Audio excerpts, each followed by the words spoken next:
Olá, bom dia. Eu me chamo Denísio Vieira de Souza, estarei apresentando agora um trabalho sobre gestão pública no foco das políticas públicas antirracistas, né? Esse é um trabalho que foi solicitado pela professora doutora Cristiane e, como eu já disse, eu me chamo Denísio Vieira de Souza e irei fazer essa apresentação agora para vocês. Bem, pessoal, o que é gestão antirracista? Né?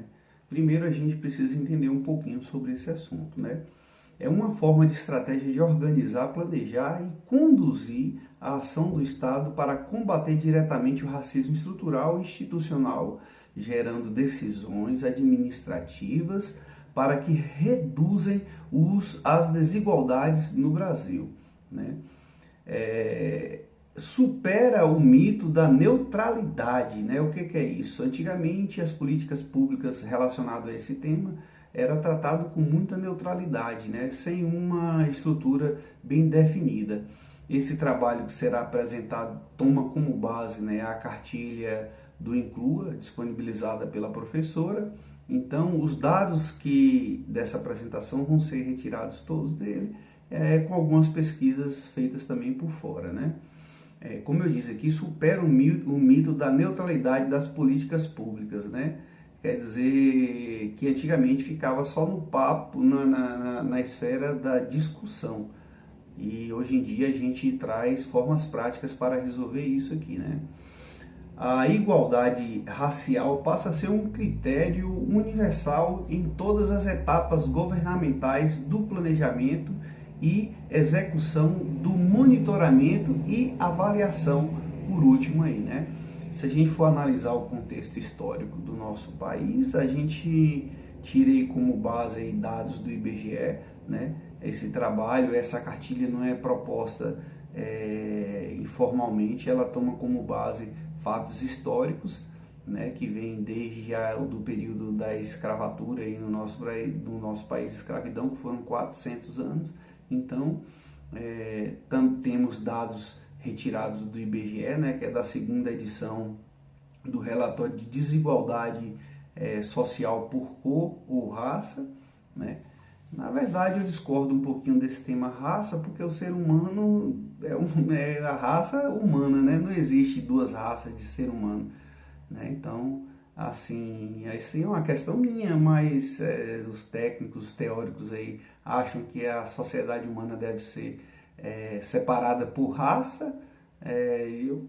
Quando a gente estuda biologia, só existe uma raça humana, não existe mais de uma raça humana. Agora, existem populações diferentes, de culturas diferentes. Se for analisar a raça por esse aspecto aí, tudo bem, né? Por questão de cultura. Mas a raça humana só existe uma. E todas a raça humana tem o mesmo potencial. Então, é por isso que eu reforço aqui esse trabalho, dizendo que essa política antirracista é extremamente essencial, né? Isso aí é a parte do diagnóstico social que eu faço. O plano governamental, né, a gente partindo pelo plano governamental, em 2024 foi desenvolvido o plano plurianual, né, que pelo Ministério do Planejamento ele foi desenvolvido, que ele engloba aí o período de 2024 até 2027, então está em pleno funcionamento até a data da gravação desse vídeo, né? Ciência da vanguarda. Existem vários, né, cientistas, aí, pesquisadores, escritores que pesquisam sobre elas, e dentre elas essa cartilha do Inclua, ela levou em conta os dados de Guzman, né, Jordan e Joyce, que dão fundamentação teórica para essa cartilha, né? E também essa plataforma Inclua também tem como base aí o período de 2024 a 2026, né? E traz práticas para o Estado e os municípios brasileiros seguirem para combater esse problema dessa política racial, né? No caso, nós estamos trabalhando com política antirracial. Dados importantes a serem colocados aqui para vocês.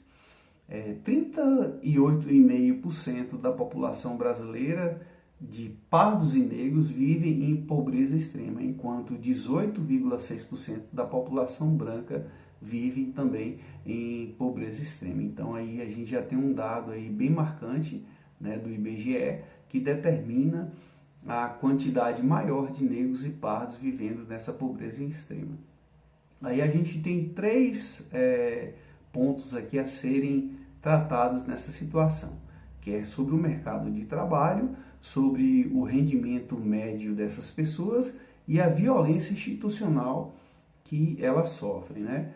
Do mercado de trabalho, se a gente for analisar aí, menos de 1/3 das pessoas negras e pardas ocupam cargos de gerência de alto nível, né? Quer dizer, no mercado de trabalho já existe uma injustiça muito grande aí. Então essa cartilha vem com algumas propostas para diminuir essas questões. O rendimento médio também dessas pessoas, né, é bem mais inferior do que das pessoas brancas, né? E com relação à violência institucional, se a gente pegar, o IBGE pegou dados aí, onde 80% das abordagens policiais, das vítimas policiais de morte são de pessoas negras. Quer dizer, se a população brasileira é formada de mais de 50% de pessoas, em torno de 50 e poucos por cento de pessoas negras, a gente tem um excesso aí de pessoas negras que são abordadas, que sofrem, na verdade, óbito nas abordagens policiais. Então, esse também é um dado muito importante para ser levado em conta.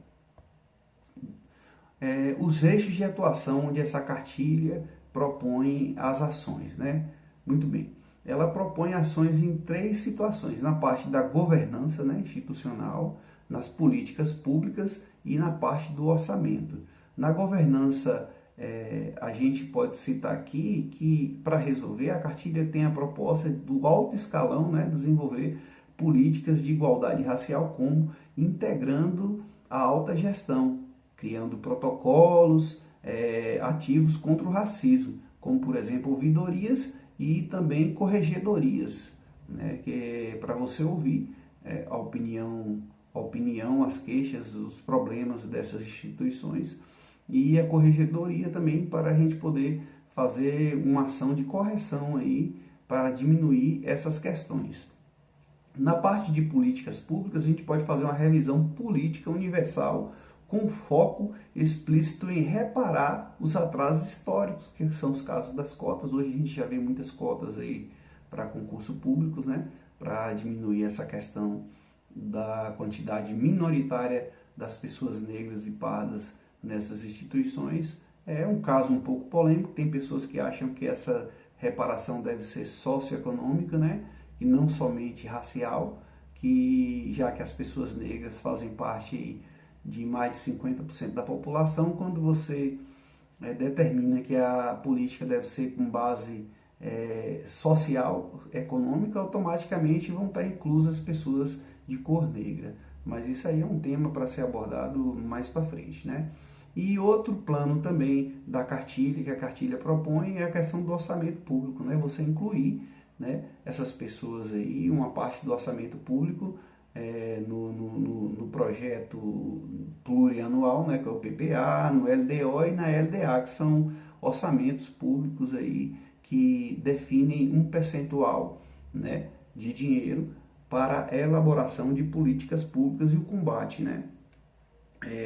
No caso, são metas financeiras claras e indicadores com base nos indicadores de desigualdade.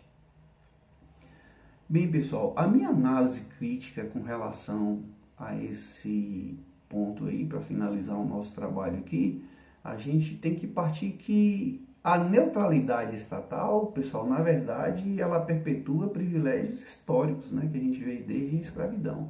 Então, a gestão antirracista não é opcional, é um pré-requisito civilizatório e democrático. Nós vivemos em uma democracia considerada aí do nosso mundo, aí na esfera política entre todos os países, a gente tem uma democracia muito sólida. Já que nós temos uma democracia muito sólida, nada mais justo do que você colocar a população por igual, né? Não só aquelas pessoas privilegiadas, eu não digo nem só por cor, mas por caça. Tem pessoas aí que são privilegiadas de famílias tradicionais no nosso país que ocupam cargos de alto nível. Então, essas políticas de antirracial, ela tem que superar esse mito aí, né? Durante muito tempo, o Estado brasileiro escondeu-se atrás da suposta neutralidade, como já foi dito aqui, né? Da máquina pública, simulando que desenhar uma política padrão para todos os cidadãos resolveria os abismos históricos de um país pós-escravatura. Não existe neutralidade na submissão, né? Quando a gente é submisso aí, não existe neutralidade, né? E o foco na técnica e orçamento. A gente tem que resolver isso aí com foco na técnica administrativa e no orçamento.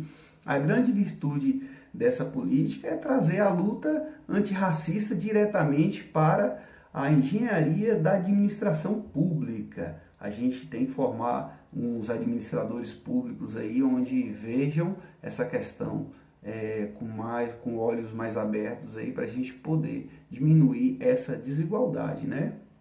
O orçamento, o planejamento e os fluxos processuais. A gente tem que oferecer ferramentas reais para gerenciar o Estado de forma justa, eficiente e equitativa, né? A gente tem que trazer essa igualdade entre os povos brasileiros de diversas cores e as minorias. Bem, essa é a minha apresentação. Eu espero que todos vocês tenham gostado. Estou disposto, aberto aqui a qualquer questionamento, tanto do professor que for corrigir, como da tutora.